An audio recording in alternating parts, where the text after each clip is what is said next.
svarīgs būs interesants notikums 17. maijā piedzīvojumu parkā. Notiks kārtējās velosezonas un turisma sezonas atklāšanas pasākums 17. maijā. 11. starts ir bērniem un 12. starts pieaugušiem. Mēs rēķinamies ar apmēram 3000 velobraucējiem. Būs arī plaša kultūras programma bērniem, dažādas atrakcijas, tā kā aicinam piedalīties. Būs arī apbalvojumi nominācijās.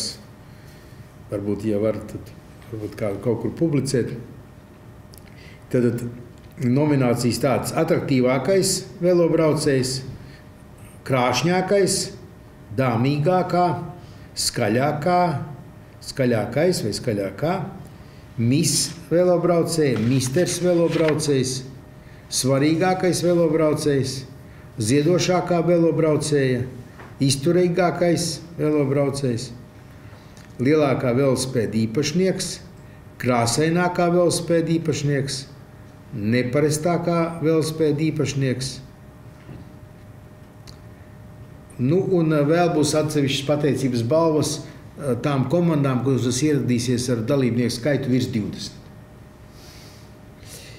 Un es, protams, aicinu visus mēģināt kaut kā noformēt sevi, lai tas pasākums būtu ne tikai iebraukt velo sezonu un turismu sezonu, bet arī, lai viņš būtu krāšņs un daudzveidīgs un nevajag kautrēties ar izdomu, lai tas sanāk tā kā karnevāls. Jā.